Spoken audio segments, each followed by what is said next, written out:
Hola a todos. Hoy tenemos con nosotros a Ernesto de la Jara. Él es profesor de la Pontificia Universidad Católica del Perú, es fundador y exdirector del Instituto de Defensa Legal y un destacado especialista en temas relacionados al sistema de justicia. Hoy nos acompaña para discutir un tema que ha generado mucha controversia en las últimas semanas y es el posible retorno de la pena de muerte en el Perú. Bienvenido, profesor. Muchas gracias por la invitación, enfoque jurídico de Temis, y a usted también por la presentación. Muchísimas gracias, a su disposición. Bien, como es de público conocimiento, recientemente la presidenta Dina Boluarte expresó su posición a favor de debatir el restablecimiento de la pena de muerte en el país. En este contexto, para comenzar, me gustaría plantearle la siguiente pregunta y es, ¿se podría aplicar la pena de muerte en el Perú y qué implicaría implementar esta medida? A ver, dejando, yo diría, dejando de lado lo que han señalado muchos digamos, en el sentido que esto puede ser una cortina de humo, ¿no? En el sentido de que como la presidenta está pasando por serios problemas en términos de investigaciones que le están haciendo a ella, ha sacado el tema de la pena de muerte que siempre genera un debate. Entonces muchos han dicho, esto de acá es una cortina de humo. Pero perfecto, dejemos eso de lado, yo también creo que en parte es una cortina de humo. Pero el tema siempre está, porque cada vez que alguien, un político, quiere hacer méritos, siente que quiere hacer méritos con la población, dice, hay que aplicarle pena de muerte a los violadores de menores de edad, hay que aplicarle pena de muerte a quien ha matado a un policía, ¿no? Entonces, eso da como réditos, ellos creen que es favorable, porque como la población no sabe mucho de esos temas, suena a mano dura, a voluntad. Quedémonos en ese tema. A ver, frente a su pregunta, yo le digo, yo creo que realmente es imposible desde el punto de vista jurídico aplicar la pena de muerte en el Perú, salvo una excepción, que es la excepción de en conflictos armados internacionales cuando hay traición a la patria.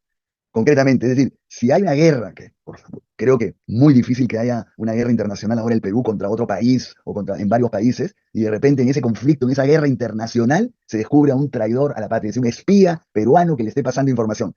Ese es el único supuesto que la Constitución peruana ha preservado. El único, el único. Por lo tanto, ya se ha eliminado todas las otras hipótesis, supuestos de pena de muerte. Entonces, no se puede, solamente la Constitución, el único supuesto que no se ha eliminado es ese ahí, nuestra propia Constitución, la Constitución de 1993. ¿Y por qué siempre se dice, bueno, pero lo que podríamos hacer es salirnos de la Corte Interamericana de Derechos Humanos y por lo tanto salirnos, para uno salirse de la Corte Interamericana de Derechos Humanos, tiene que salirse de la Convención Interamericana de Derechos Humanos, que se le conoce más cotidianamente como el Pacto de San José? Pero ahí voy a explicar varias cosas.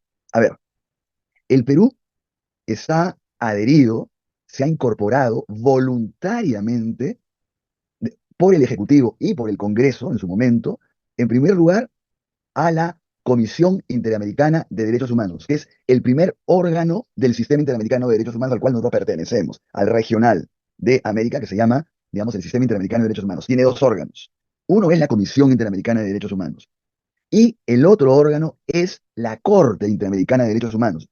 Aquí hay que tener cuidado porque hay políticos que salen y se confunden, ¿no? Yo voy a explicar por qué es importante no confundirse. Comisión y Corte, dos órganos del Sistema Interamericano de Derechos Humanos. A los dos pertenecemos nosotros, tanto a la Comisión como a la Corte. A la Corte. Entonces, ¿qué pasa?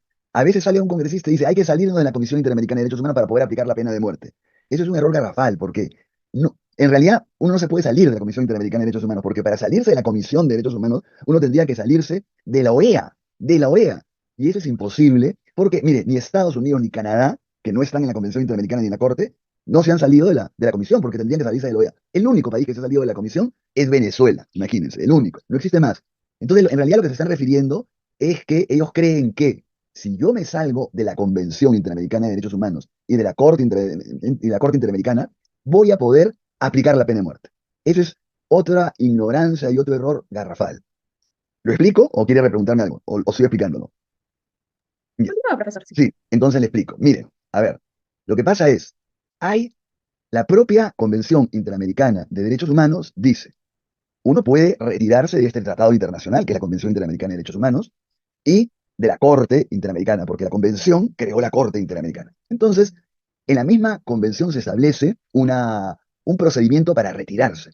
¿Cuál es el procedimiento? Que es el Estado que está en la Convención dice, denuncio, así se llama, denuncio la Convención Interamericana de Derechos Humanos porque ya no quiero ser parte ni de la Convención ni de la Corte Interamericana. Bueno, uno lo puede hacer, así como te has incorporado voluntariamente, tú te puedes salir. Perfecto. Entonces, el primer paso es una denuncia. Después hay que esperar un año desde que la Corte te dice, perfecto, hemos recibido su denuncia, a partir de acá corre el año. Ya. Entonces, uno tiene que esperar un año. Después de ese año, ya la Corte dice, a partir de este momento, el Estado que ha denunciado esta convención ya no pertenece ni a la convención ni a la Corte. Pero ojo, todos los casos que se han visto para atrás, todas las situaciones que han ocurrido para atrás, todas las situaciones que han ocurrido durante ese año, siguen estando sujetas a la Convención Interamericana de Derechos Humanos y por lo tanto a la Corte. Entonces, fíjense ustedes, o sea, yo no puedo aplicar para atrás para si han habido violaciones sexuales o ha habido cualquier delito, no, tampoco en el año siguiente. Yo sigo estando sujeto a la Convención durante todo ese año de espera. Entonces, ahí no se puede. Pero incluso, ya, tú dices, bueno, ya pasó el año, a partir de acá voy a modificar la Constitución peruana y voy a decir, también se aplica la pena de muerte para, ya no solamente en traición a la patria en conflictos armados internacionales, sino quiero que se aplique, por ejemplo, todo lo que pueda ser violación sexual o todo lo que pueda ser para robarle un arma a un policía, las hipótesis. Pero ojo, tampoco se puede, ¿por qué? Le explico. Porque hay un principio universal de derechos humanos que lo aplica además la Convención Interamericana y el mundo entero, que se llama que cuando en derechos humanos tú das un paso hacia adelante, es el principio de la progresividad, ya no puedes retroceder. Entonces se aplica justamente para los casos de pena de muerte. Dice, al margen que usted no sea parte de un tratado internacional, lo que quiera, usted tiene que regirse siempre por principios universales. Así como los principios es una fuente del derecho nacional, los principios también son fuente del derecho internacional. ¿Qué dice? Pongamos, tú das un paso hacia adelante. Yo he dicho, pena de muerte, antes en el Perú se aplicaba, por ejemplo, si uno mataba a un policía, después le voy a aplicar esto, para robarle el arma, se podía aplicar la pena. La Constitución 93 se quedó solamente con un supuesto. Eliminó todos los anteriores. Usted ha dado ese paso. Ha limitado la pena de muerte solo para traición a la patria en conflictos armados internacionales. Por lo tanto, por el principio de progresividad, usted no puede ampliar la pena de muerte, porque atentaría contra este principio. Entonces, en el hipotético caso que denuncie, que para eso tiene que ponerse de acuerdo gobierno y Estado, uno lo denuncia, espera todo el año, todo ese año se aplica a todos los casos. Y ahí quiero aplicar, seguro lo más probable es que tanto la Comisión, la Corte, Naciones Unidas, otros países le van a casar a probar al Perú. Oiga, pero existe usted el principio de progresividad. Usted no puede ir contra ese principio. Entonces yo lo que digo es, si en los pocos estados que se aplica la pena de muerte, cada vez que hay la posibilidad de la aplicación de la pena de muerte, usted habrá visto los movimientos que hay, todo el mundo está en contra, estas películas de esto, en los estados, en los pocos estados, porque han ido reduciéndose de Estados Unidos o en otros países, pocos, muy pocos, se movilizan un movimiento gigantesco nacional e internacional contra una pena de muerte que es legal, entre comillas. En el caso del Perú, ¿se atreverían a aplicar una pena de muerte cuando sabes que estás yendo contra la comunidad internacional, contra un principio universal? Imposible. Nadie se atrevería porque sería imposible.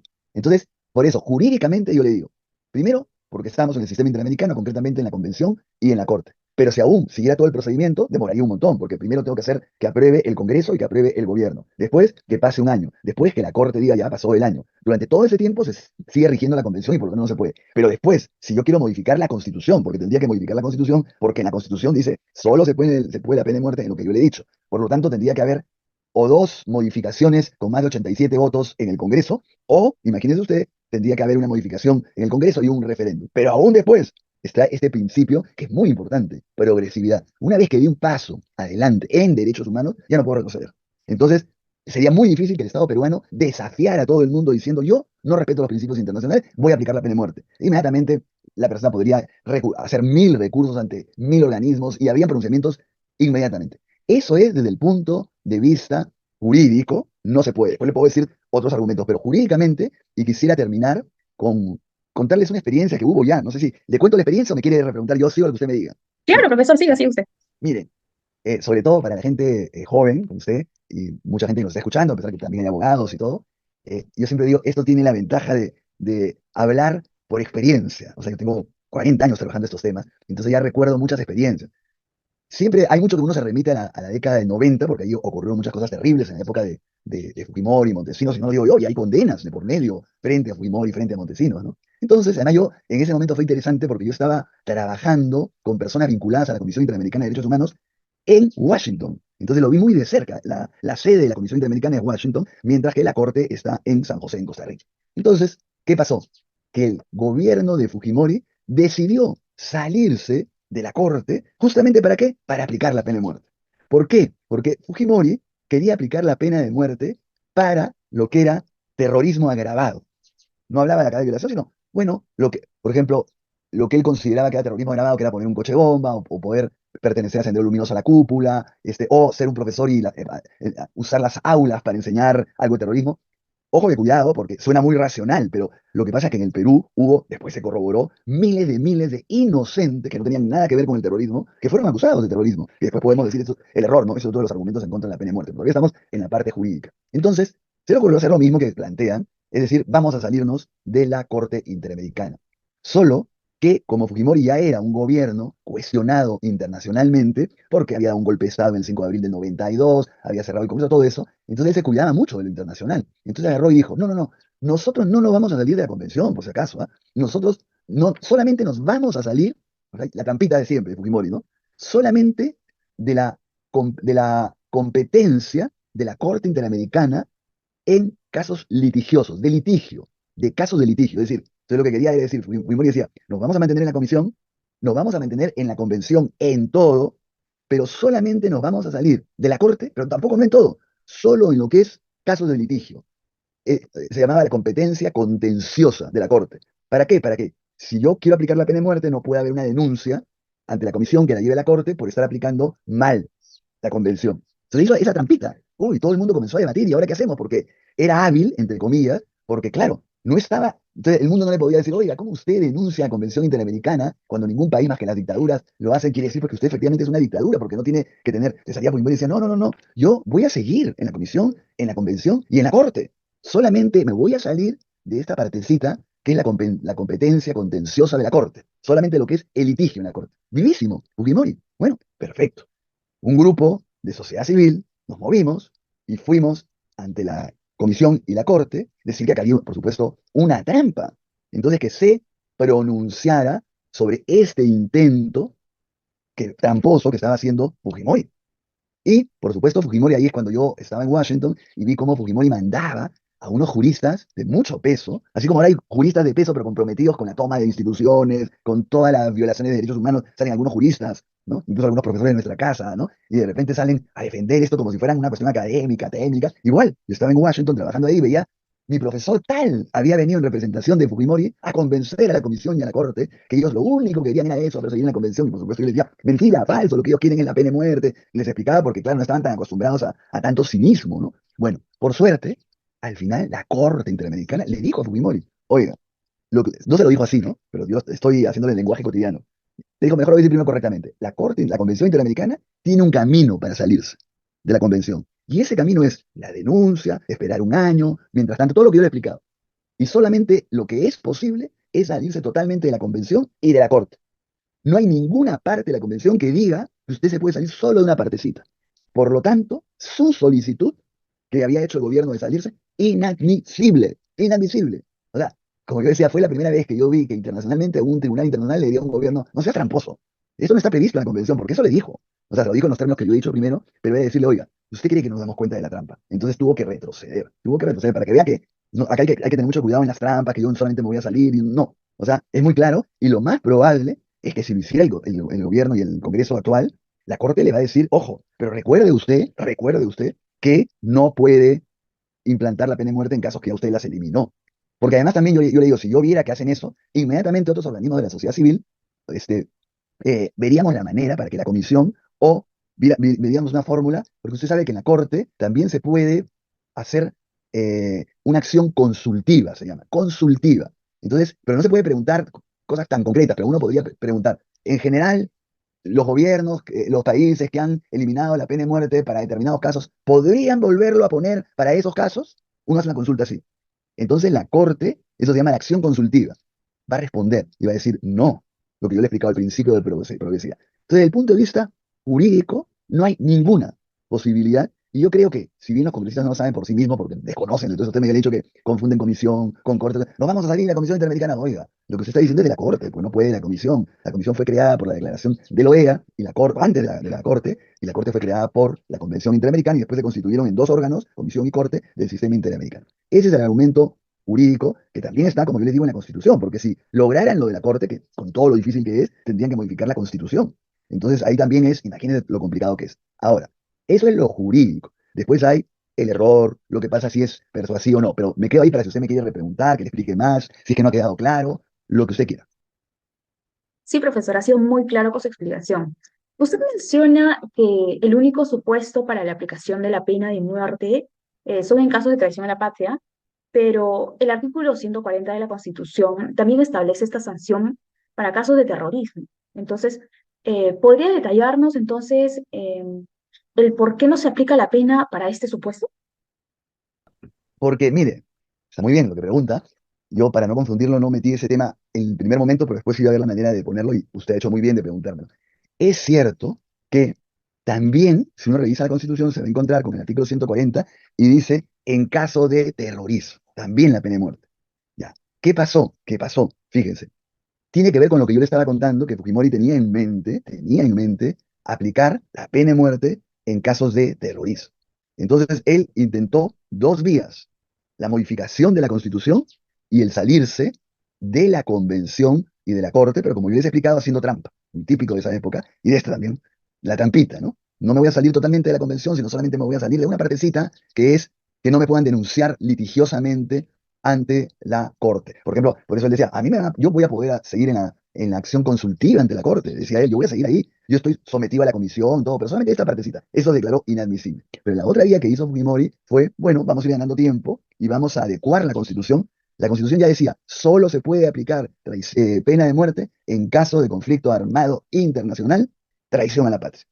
Entonces Fujimori le agregó, como él controlaba el Congreso, hacía lo que le daba la gana después del golpe y todo, le agregó este, una nueva hipótesis, terrorismo, terrorismo. Entonces él está yendo por los dos lados, porque o por la Constitución, o si es que no podía aplicar por terrorismo, él iba a decir, bueno, el terrorismo es conflicto armado internacional. ¿Por qué? Porque el terrorismo es internacional. Esa es su otra trampa. Pese a que Sendero Luminoso no era internacional, el MRTA no era internacional, que eran los movimientos terroristas peruanos, él quería decir, el terrorismo es uno solo, hay en todo el mundo, es conflicto armado internacional, traición a la patria. Él le había llamado al terrorismo agravado traición a la patria, también lo había hecho para eso. Miren, miren la trampa que es. Él lo decía además, terrorismo es internacional, hay terrorismo en todas partes, por lo tanto es conflicto armado internacional. Traición a la patria, todo lo que era poner un coche bomba, pertenecer al Comité Central de Terrorismo, él ya no le llamaba terrorismo agravado, sino le llamaba traición a la patria. Le puso traición a la patria, ¿sí? Hacía lo que le daba la gana. Después también la Corte Interamericana dijo, oiga, traición a la patria es otra cosa. Traición a la patria es un espía que... Traición a la patria no puede usted acusar a un extranjero de haber cometido un acto de terrorismo y decir traición a la patria. No puede. Ya. Pero él puso eso. Pero como la Corte ya le dijo inadmisible y había quedado totalmente esclarecida su maniobra, se quedó ahí en la Constitución, pero jamás se aplicó. O sea, Fujimori no se atrevió, por supuesto, a aplicar pena de muerte en el terrorismo porque estaba contra la Convención y estaba contra la Constitución, solo que le había hecho la maniobra de incorporar. Entonces, jamás se atrevió a invocar siquiera el artículo que él había modificado para aplicarle a los terroristas pena de muerte, que era su idea original, ¿eh? Yo también creo que era él dijo, vamos primero a hacer la cortina de humo, y como ustedes saben, lamentablemente, como acá se fomenta mucho la mano dura, una parte, yo no creo que sea mayoritariamente, pero creo que una parte de la población se cree generalmente este cuento que con la pena de muerte se acaban todos los problemas. Y ya está demostrado que no es. Pero solamente si ha quedado claro que, pese a que está en la Constitución, eso fue un parche en la Constitución posterior, hecho en la época de Fujimori, que no tiene ningún valor. Y la prueba de que no tiene ningún valor es que nadie lo invoca. Nadie lo invoca. Ni el mismo Fujimori se atrevió a decir, yo en mi Constitución ya tengo la pena de muerte para el terrorismo. No se atrevió, porque, como le digo, ahí primero, como nunca nos hemos salido de la convención porque fue un intento fallido el de Fujimori, se declaró inadmisible su intento. Entonces, ahí es clarísimo, hay una serie de pronunciamientos de la convención que dice que país que ha sacado para una serie de hipótesis, lo dice textualmente en las sentencias, no puede volverlo a poner en cualquier estado, en cualquier país. En los mismos países que tienen federal y hay estados que se aplica la pena de muerte y de repente un estado deja de haber pena de muerte, ya ese estado no puede volver a poner la pena de muerte. Ese es el principio de progresividad, es muy, muy importante. Muchas gracias, profesor, muy claro.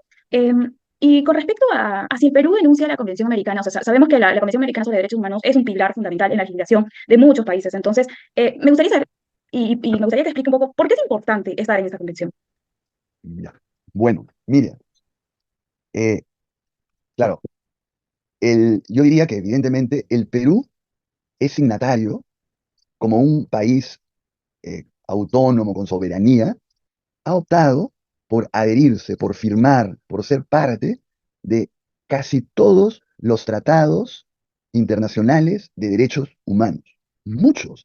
O sea, nosotros estamos hablando de la convención, que es muy importante, ahora voy a decir por qué, pero así hay tratados sobre derechos de la mujer, contra todas las violencias contra la mujer, hay tratados contra desaparecidos, hay tratados internacionales contra la corrupción, hay un montón de tratados a nivel americano o a nivel universal de Naciones Unidas, ¿no? Es también, por ejemplo, de la Corte Penal Internacional, de todo esto es el Perú. yo diría que el Perú, por suerte, teóricamente, se ha adherido a todos los tratados internacionales.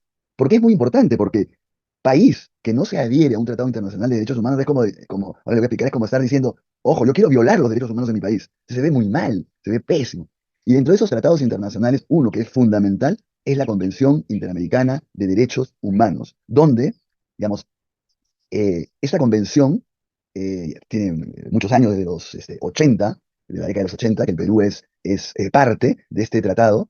Es muy importante porque es el tratado que se aplica a todos los países que pertenecen a la OEA, y hay muy pocos países que no se han adherido a esta convención interamericana, que después puedo referirme a ello, que generalmente son países que pueden hacerlo, pero también se les critica mucho porque son potencias, entonces las potencias un poco tienen mayor margen, pero salvo pues países tipo Venezuela, Nicaragua, ¿cuál más puede ser? Creo que, el de El Salvador, países que son abiertamente dictaduras, corrupción, todo, son los que se salen de estos tratados.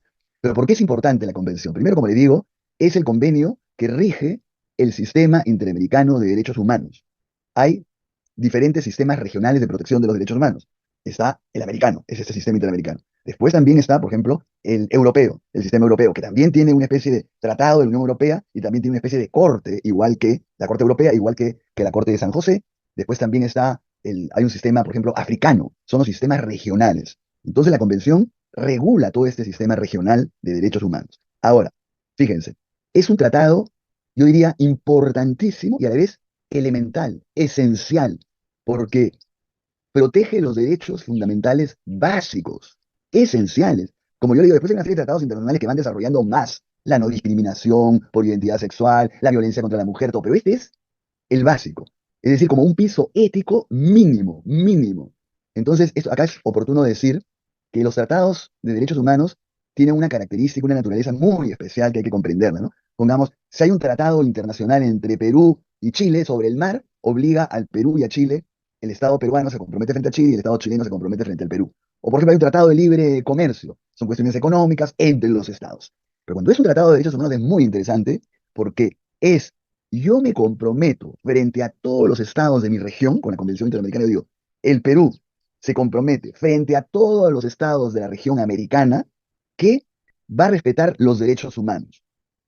Y le doy el derecho a la comunidad internacional americana que si yo en mi país violo los derechos humanos, ellos pueden criticarme, pueden presionarme y además yo puedo ir a la Corte Interamericana y la Corte Interamericana me puede ordenar.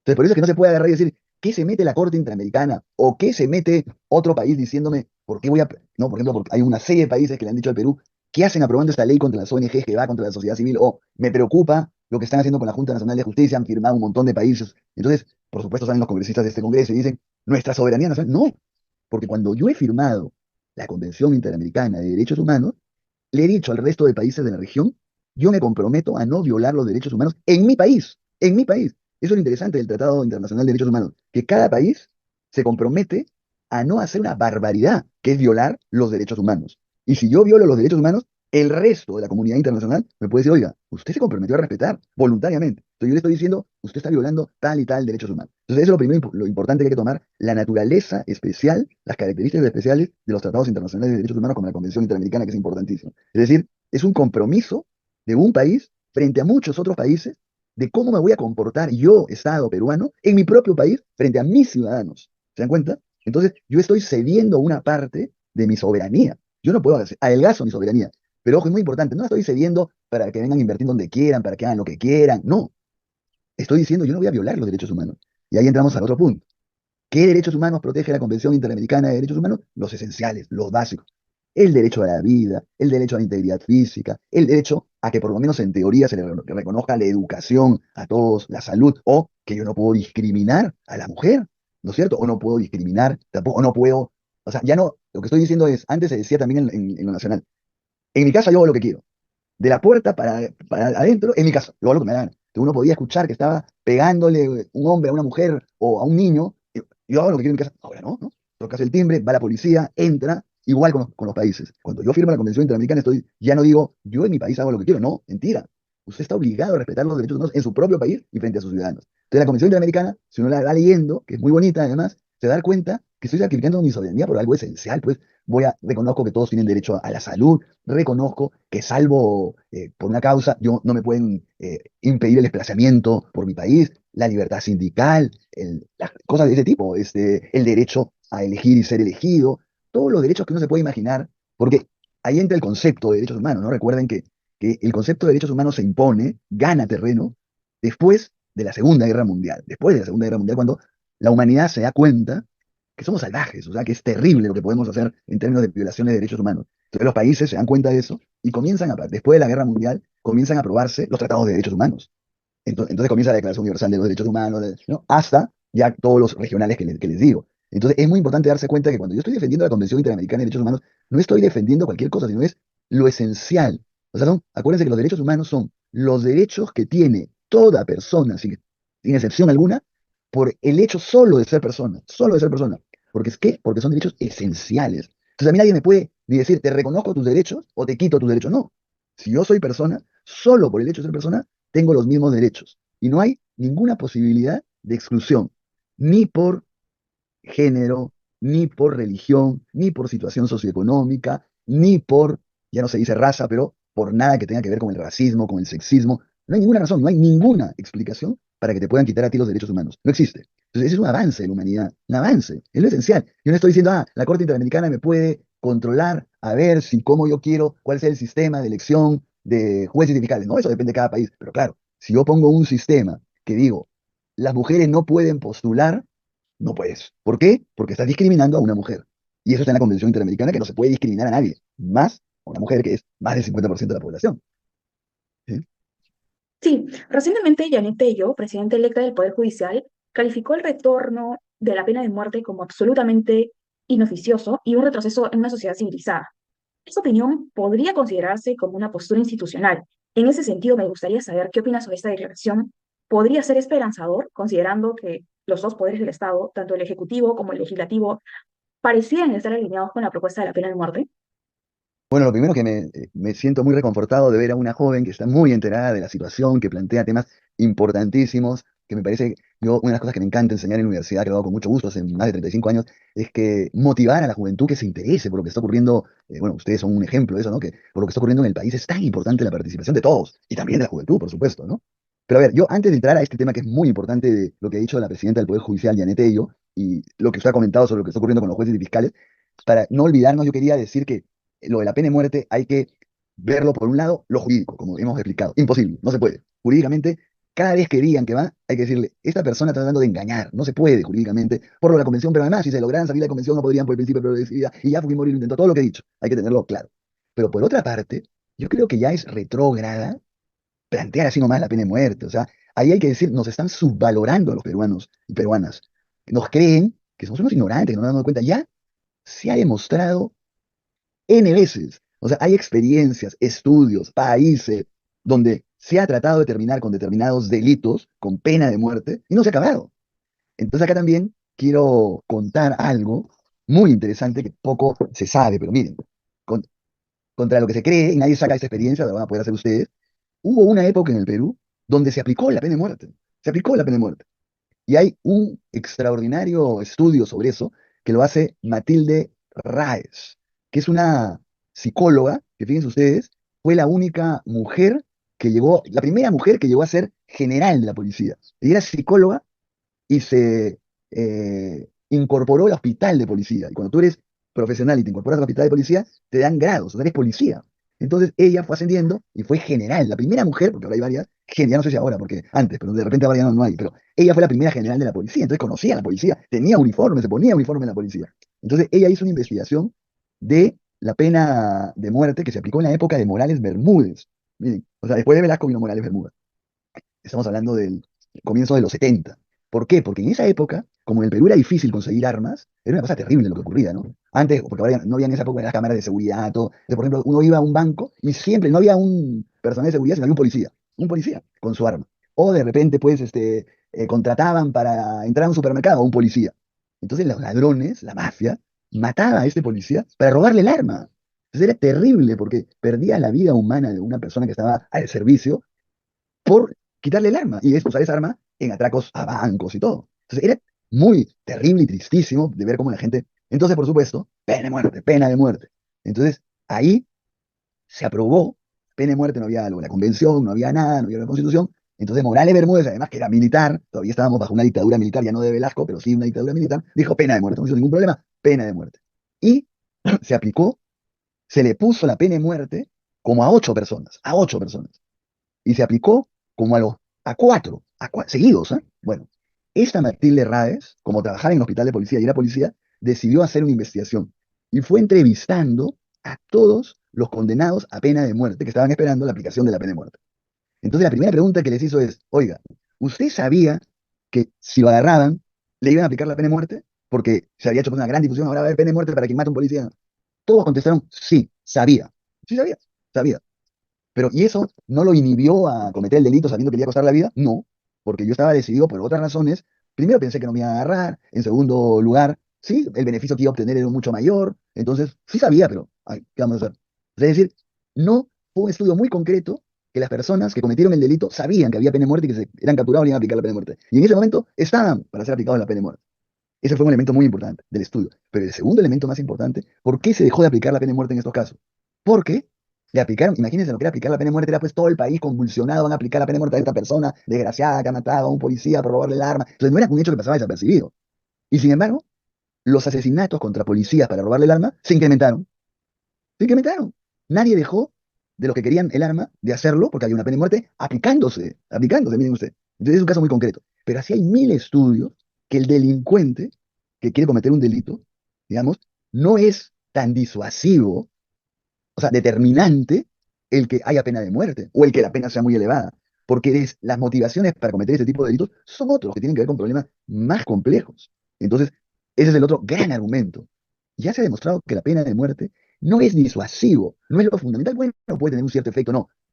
Pero hay otras medidas mucho más eficaces contra el delito, que no es la pena de muerte, las penas elevadísimas, que es otro problema que tenemos en el Perú. Y por último, frente a la pena de muerte, hay que tener mucho cuidado en sistemas como, de justicia como el peruano.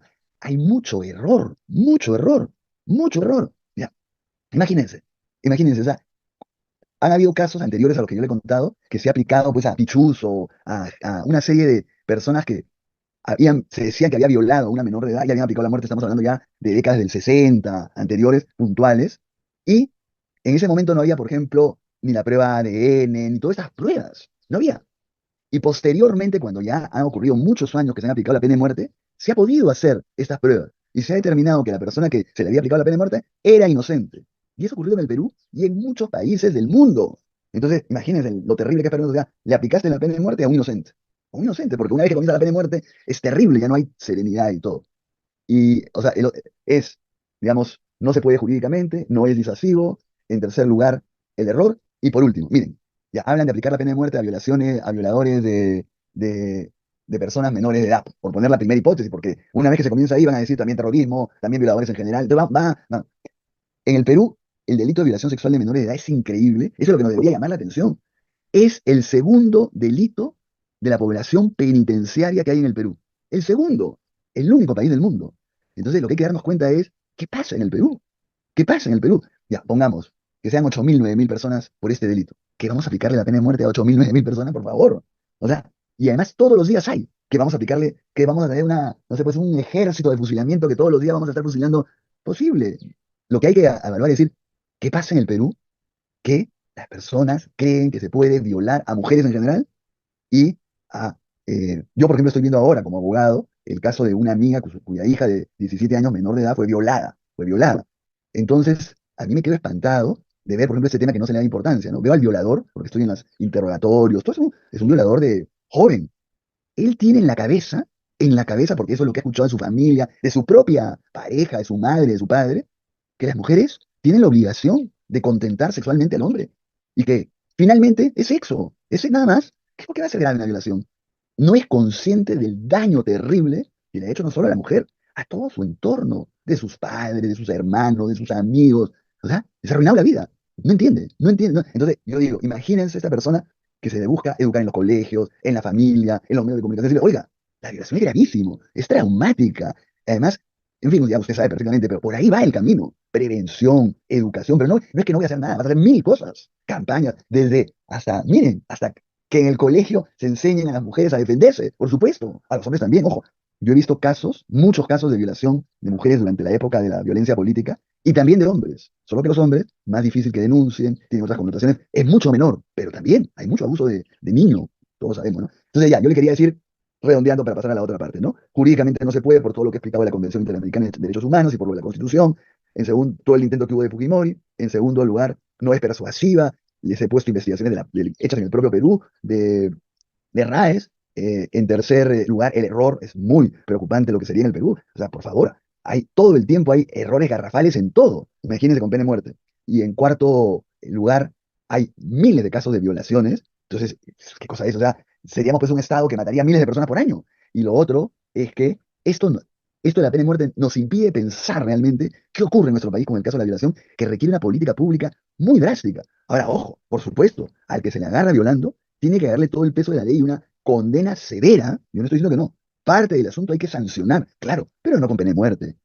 Y no, eso no puede uno creer que es la medida fundamental. Es todo lo otro. La mentalidad patriarcal, machista, irresponsable, ignorante, cero sobre la sexualidad, todo eso, por eso es tan grave todos estos movimientos de conmigo no te metas, todo porque no quieren que se enseñe perspectiva de género, no quieren que los jóvenes sepan de la sexualidad, qué son tocamientos, qué es violación, todo lo que se debe aprender, esta gente no lo quiere. Entonces por eso cada vez es más vulnerable, ¿no? Por ahí va la solución. Bueno, ahora pasaría a lo de los jueces si quiere o me quiere preguntar algo y lo que usted me diga. Sí, profesor, muy clara su respuesta. Y es muy cierto esto de los errores judiciales.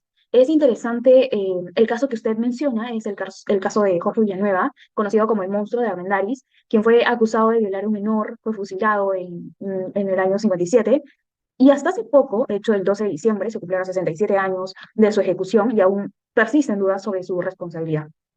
Por otra parte, profesor, usted ha comentado muy acertadamente sobre las medidas de prevención, pero me gustaría saber desde una perspectiva jurídica si considera entonces que además de la prevención se debería implementar una reforma judicial. ¿Qué medidas podrían ser más eficaces? ¿Es acaso que aumentar años de pena o cadena perpetua es una medida mucho más efectiva? A ver, sobre el tema de las penas, también hay muchísimo que decir.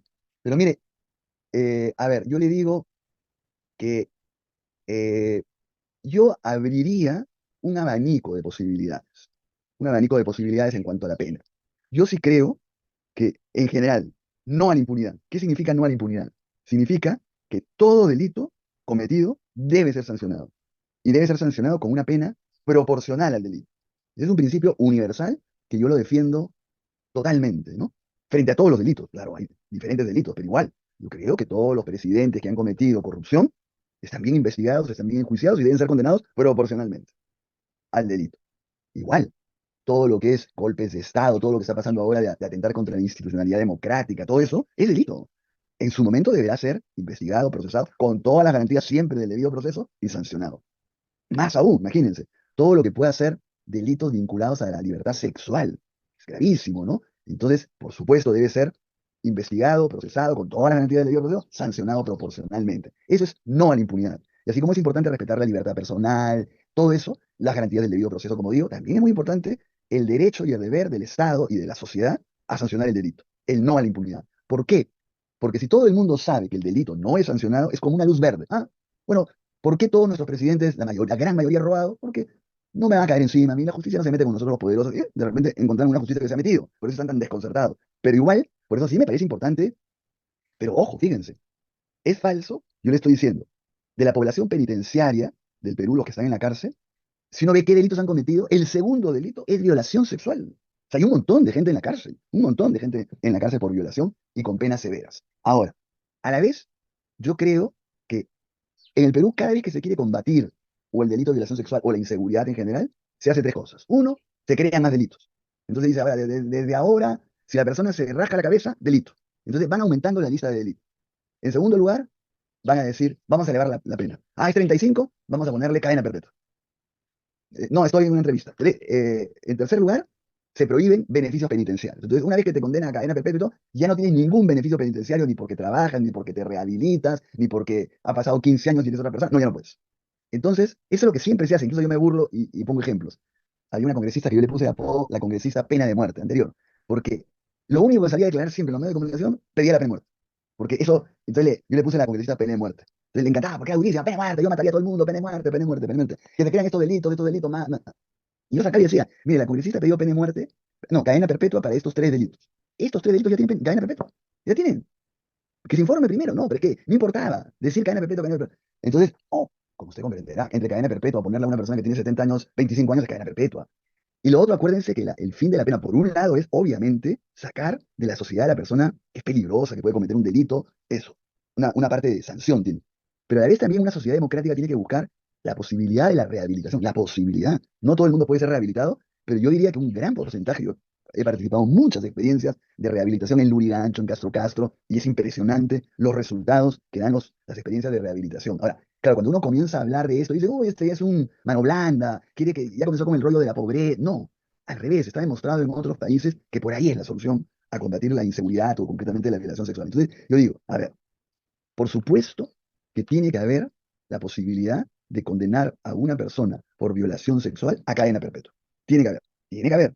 Pero pongamos, hay que ponerle requisitos, por ejemplo, la edad de la persona, la reincidencia, cómo fue la violación. Yo sí creo que hay que abrir esas posibilidades. ¿Por qué le digo? Porque miren, a ver, casos que yo he visto, que me ha tocado como abogado personal, un caso de violación que era increíble, terrible, porque era el típico caso porque eso es otra cosa bien importante, la violación no es el monstruo que camina por la calle, ya sabemos también eso en todos los países, es el entorno, es el padre, es el hermano, el primo, el amigo del padre, el vecino, el amigo, el, es eso, cuando no baja la guardia, confía, ahí sale el violador. Es mucho más frecuente eso que también hay, pero el monstruo que está caminando por la calle ve a una niña y la quiere violar. Eso hay también, pero ya está estadísticamente demostrado que la violación es más de ese entorno, más de ese entorno. Entonces, pongamos, a ver, yo vi el caso de un primo que tendría unos 28 años, que había violado a su prima hermana de 17, con la cual se frecuentaban las dos familias, como uno se reúne con sus tíos, sus hijos, sus sobrinos, ¿no? Se reúnen, bailan, están bien, confianza total, ¿no? Eso es muy, muy, muy acá, muy peruano, más y además perteneces a tu barrio, en el barrio, todo. Bueno, de repente pues, desgraciado, infeliz, se aprovechó de la confianza de su prima, averiguó sus horarios, todo un día se le metió a la casa, la prima creyó que era, le sorprendió que fuera solo, pero la violó, la violó a la fuerza, violento, ella se resistió, hubo todo, todo. Bueno, por suerte logró lo que no se logra en la mayoría de casos, que es que fue a hacer la denuncia, le aceptaron el examen médico, todo salió positivo, tenía golpes, todo, todo, todo. Y se logró que se capturara al violador, que se capturara al violador. Entonces, fíjese, la pena que tiene esta persona es no menor a 20 años. No hay otra posibilidad. No menor a 20 años. Tiene creo que 28 años. ¿Ya? No menor a otro. Entonces, esa persona no solamente estaba desesperado él, sino su papá, su mamá, su pareja, sus hermanos, sus primos, todo, porque decían, uy, le van a dar 20 años. Entonces, y con esta mentalidad que yo digo, pero si finalmente solo fue sexo, solo fue sexo, ¿qué importancia? O sea, ya pues cometió un error, pero solo fue sexo. O sea, no son conscientes. Entonces, qué comenzaron a hacer en el juicio? Primero, atemorizar a la familia. Si tú me sigues denunciando todo, te voy a matar, amenazas, le mandaban gente que disparara a la casa. Entonces, claro, ella hacía denuncias, la mamá y el papá hacían denuncias, todo, pero imagínense el tiempo que viven y ahí comenzar, mentira, no fue violación, fue al revés, consentida, ella quería, ella lo venía jalando porque él tenía su novia, se iba a casar, todo, pero ella lo llamaba y su mamá sabía. Entonces inventan testigos, que de repente consigue una persona que ella le contó, entonces comienzan a mentir sobre ellas, entonces se extiende, se extiende, se extiende. No hay ninguna manera, yo digo, claro, miren, es bien heterodoxo y audaz, alguna gente no va a querer lo que yo digo. A mí me gustaría que existiera la siguiente posibilidad. Como abogado, a mí me hubiese gustado, porque además, lo que no saben en la otra parte, como yo les explicaba, así la persona, la mujer violada, quisiera sacar la denuncia, ya no puede, porque ya el fiscal de oficio se enteró de la violación, están todas las pruebas, y va a seguirlo. Ya no depende de ella, ya no depende de ella. Ella puede decir, miren, ya no quiero, por favor, me ha dado pena, mi primo, me ha dado pena. No, no puede, el fiscal va a seguir. Ya está esto además en juicio, ya está en juicio, ¿no? El juez tampoco puede desistirse. Pero a mí me gustaría, con todo, que no hay esta posibilidad legal, las hay en muchos delitos, ¿no? Que es que, por ejemplo, el violador agarre y diga, mire, yo voy a decir la verdad, sí, la violé, la violé, no ha sido consentido, ella no me ha pedido nada, ella nunca nada. Pero, como era mi prima, a mí me gustaba, me di cuenta que era chiquilla, que no se iba a resistir, no se iba a atrever a acusarla porque yo le iba, la típica, yo le había dicho, si dices algo mato a tus padres, a tu hermana, a tu perro. eso es el violador, ¿no? Entonces no se va a atrever a acusarme nunca. Además, si yo soy su primo, mis tíos la quieren a ella, su padrino, entonces no se va a atrever. Pero se atrevió y prosperó de alguna manera porque tuvo abogados que la ayudaron, porque si no, no hubiese prosperado. Y de repente, ya, que él agarra y dijera, yo voy a decir la verdad, la violé, la forcé, le pegué, hice todas las cuestiones que ella dice que es verdad. Su familia a mí me trató súper bien y yo me aproveché de esa confianza. Quiero pedir perdón. Entonces, que se le pueda, por ejemplo, de 20 años, se le diga, bueno, si tú confiesas, te vamos a dar 10 años, ya no 20, la mitad, 10 años. Pero, uno, primero, vas a ir a cursos o actividades donde te van a explicar bien todos los perjuicios que crea una violación en la mujer, más si es menor de edad, en la familia, los traumas, cómo es casi imposible volverse a reconstruir, no es cualquier cosa. Vas a ir a eso durante 2 años. Vas a ir, claro, eso implica que el Estado tenga posibilidades. Es como cuando te quitan el brevete por estado etílico y te hacen ir, no ha sido mi caso, ¿no? Pero te hacen ir a unos cursos donde tú ves a los familiares de las víctimas llorar, gritar, mataron a mi hijo, mataron al otro, ves las fotos ensangrentar, igual acá, para que veas el trauma. En segundo grado también, te vas a estar 10 años en la cárcel, ¿eh? Pero cuando salgas vas a ir a limpiar baños de colegios, de comisarías, también vas a hacer trabajo comunitario. Aparte, si la familia si tiene plata, vas a pagar una reparación económica para el Estado y una reparación económica para psicólogo, para la familia que has perjudicado. Y así una serie de cosas. Y eso sí, a la primera que nosotros te acusen siquiera de haber mirado a una persona, vuelves a la cárcel y te damos los 20 años nuevamente. Pero alguna salida, y yo creo que a la familia le haría mucho bien, porque la familia durante años va a seguir este juicio y esta persona va a seguir diciendo que no que fue consentida y va a inventar e inventar y va a traer cada vez más pruebas. Se compran a los testigos, se compran las pericias. No se imaginan lo que es. Hay un mercado de peritos psicológicos que dicen mentira. Ella no fue violada, yo la veo perfectamente bien. La siguen a las personas. Entonces, que hubiese, por eso yo digo, frente a su pregunta, yo abriría, primero darme cuenta que debo sancionar a los violadores, sí debo sancionar a los violadores, pero que eso no va a terminar con el problema, requiere otras medidas. Y dentro de lo que es la sanción, tener varias posibilidades, no una sola. Yo nunca iría para todos cadena perpetua sin ninguna posibilidad, no lo haría. Sí contemplaría una cadena perpetua para una persona que es su tercer ingreso por diferentes delitos. En cuarto lugar, es una persona que tiene pues 40 años, ya está formado. Otra cosa que hay que diferenciar. Si es drogadicto, si es alcohólico, eso requiere otro tipo de tratamiento. En fin, un espectro de posibilidades. Yo no soy de legislar con mano dura de manera cerrada. Porque, por ejemplo, tenemos ahora gran población penitenciaria sin beneficios penitenciarios. Entonces, yo he hecho mucho trabajo carcelario también. La persona que sabe que está condenada a cadena perpetua o que está condenada a 35 años y que no tiene beneficios penitenciarios es capaz de cualquier cosa, de cometer delitos desde la cárcel, de suicidarse o matar a otro. Ya no tiene nada que perder. En cambio, si tú le dices, oye, mira, tú puedes reducir en 10 años tu pena, pero tienes que aprender un oficio, tienes que trabajar, tienes que estar en la cocina, tienes que asistir a una terapia grupal, tienes que... Entonces le das una motivación, le das una motivación. Pero si no, la persona va a buscar escaparse y si se escapa va a decir a mí que me importa que me maten afuera, si voy a estar toda mi vida en la cárcel. Pero yo había querido que quería comentarlo a Yanet Tello, ¿puedo? Ya, es que es muy importante.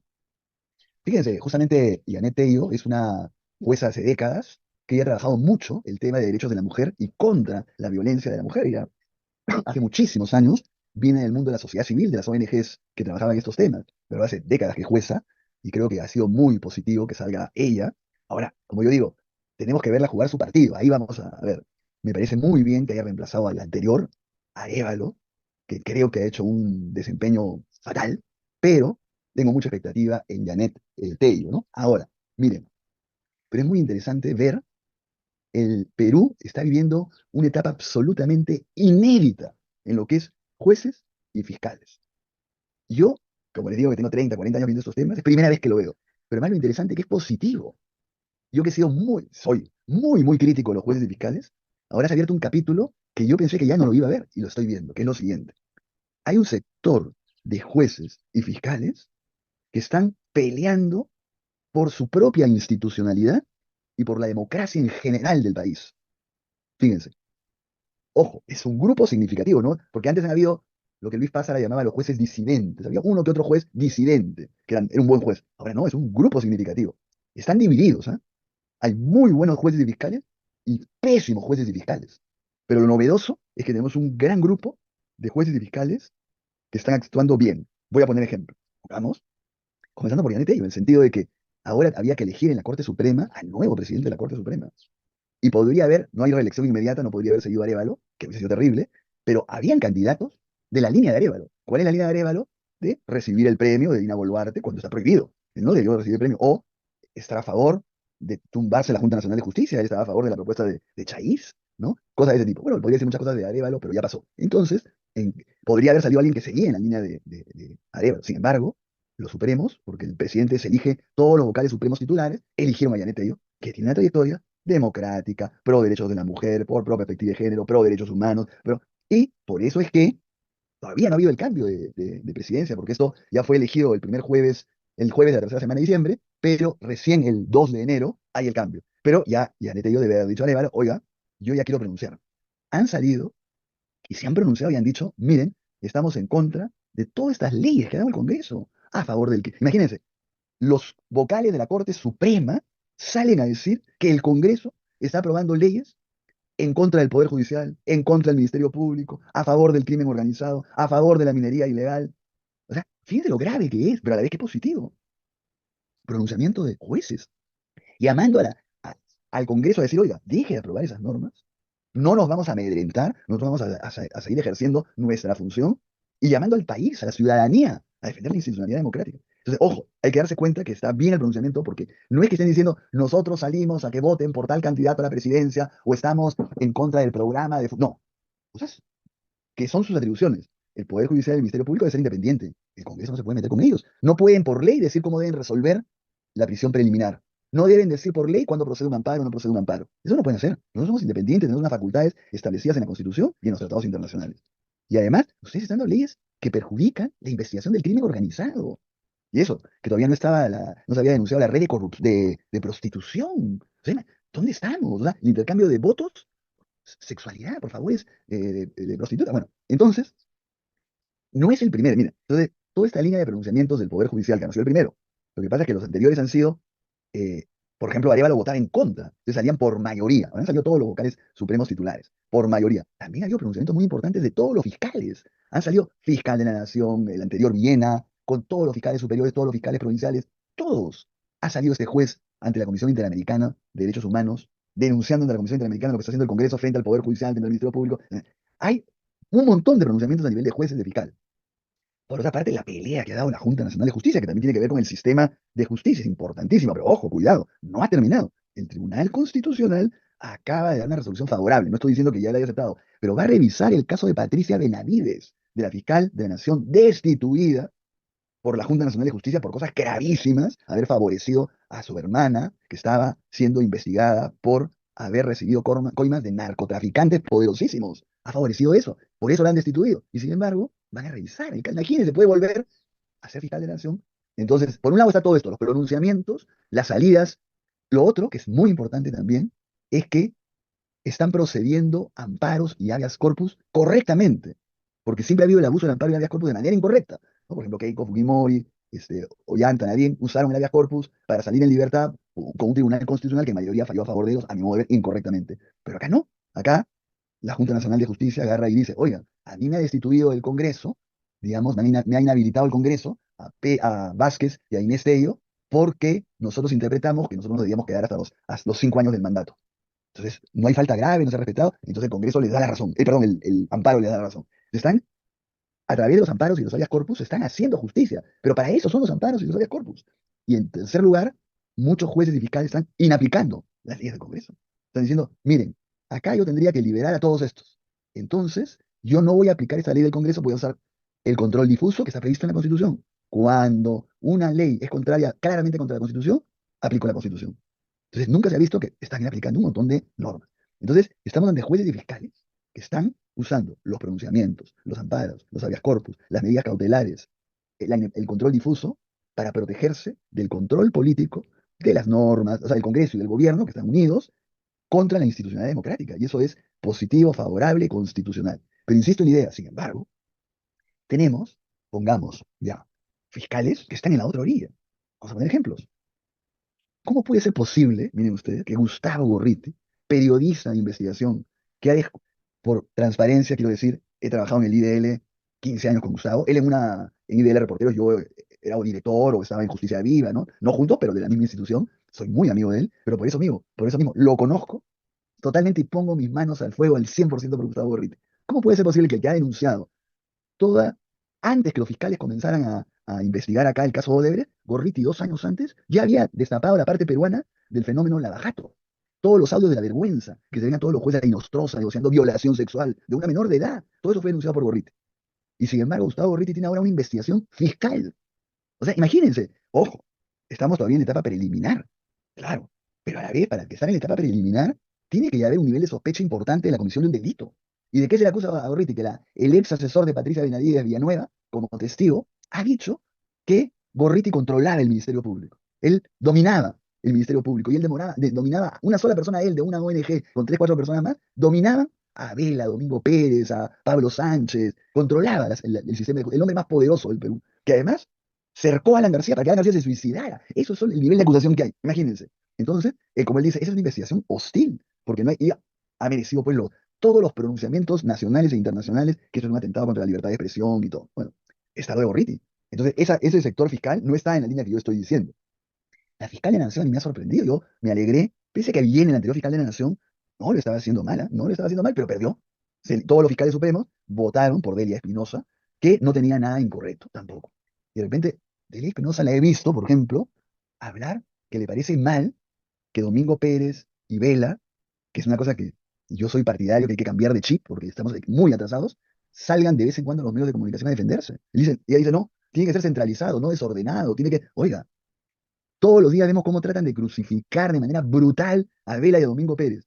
Porque ellos no pueden agarrar, salir y decir, miren, todo el mundo dice que esta persona es inocente, que yo lo he metido sin pruebas y nada. ¿Ya? Yo les voy a decir, que es lo que yo hago, ¿no? Me pongo a revisar el caso y me encuentro, entonces diga, como esto ya me reserva, porque esto ya lo he presentado en una audiencia pública, pero la gente no lo conoce, yo le voy a decir qué tengo contra esta persona que todo el mundo dice que, qué horror, cómo Domingo Pérez lo ha incluido en la investigación. Uno, dos, tres, cuatro, y no sé qué lado. ¿Ah?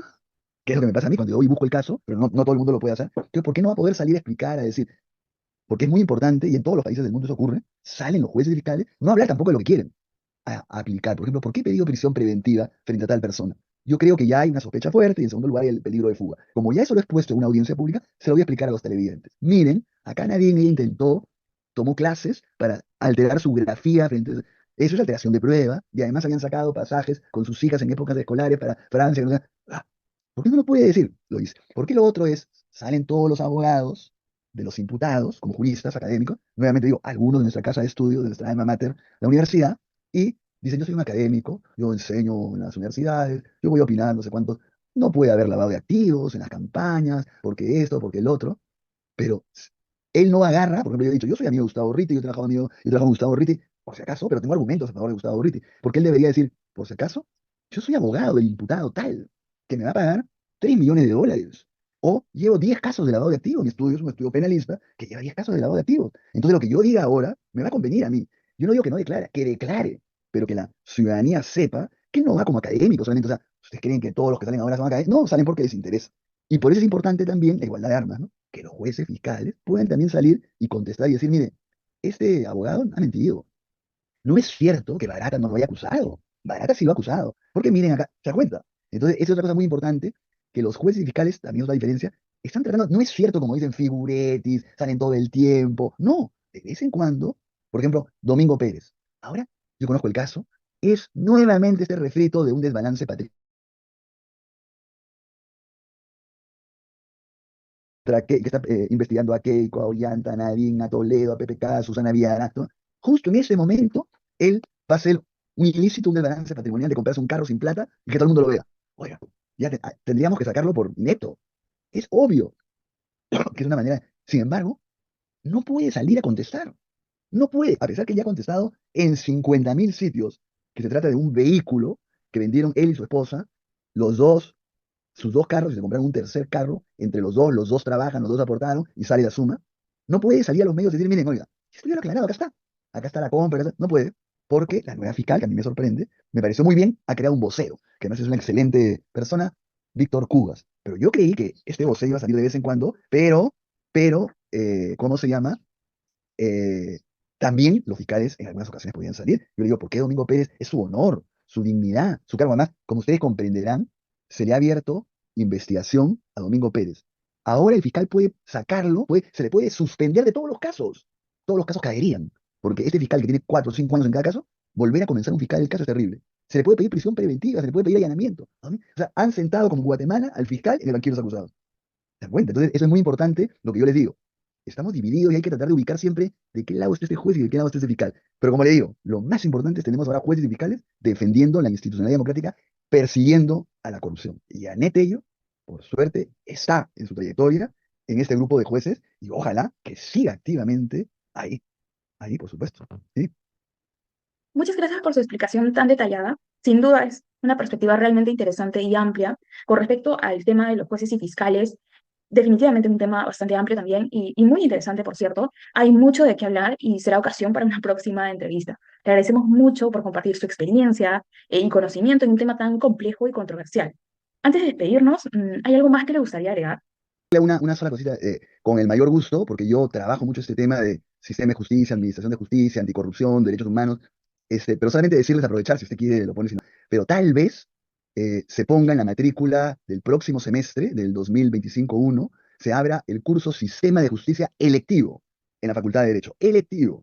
Y tal vez yo sea programado para ser profesor de ese curso, pero que lo dicte dependerá que se matriculen un buen número de estudiantes, porque hay mucha competencia en los selectivos. Entonces, de alguna manera vamos a ver todo lo que ocurre con el sistema de justicia y la administración de justicia, que yo creo que todo lo importante del país pasa o puede pasar por el sistema de justicia. Entonces, eso lo vamos a ver con los ejemplos que he mencionado y con los que vayan a ocurrir en el semestre. Solamente, por favor, todos los estudiantes, hombres, mujeres y de cualquier identidad sexual, por favor, sigan lo que ocurre en el Perú porque estamos en un momento dificilísimo y se requiere que los sectores pro democracia, división de poderes, Estado de Derecho, defensa de la Constitución, nos unamos y expresemos nuestra posición permanentemente. Si no, esto se va a consolidar y va a ser terrible. No, no se imaginan lo que es para el sector de juventud vivir en una época de total dictadura, como la que hemos pasado otras generaciones ya. Es terrible, o sea, tiene repercusiones. Miren, la cantidad de gente que se está yendo del Perú y todo. Evitemos eso. Y la juventud tiene un rol importantísimo que cumplir también nuestra Universidad Católica, nuestros profesores y nuestros estudiantes. Muchísimas gracias. Nuevamente, muchas gracias. Estamos seguros de que esta entrevista contribuirá a enriquecer el conocimiento y debate jurídico. Hasta luego.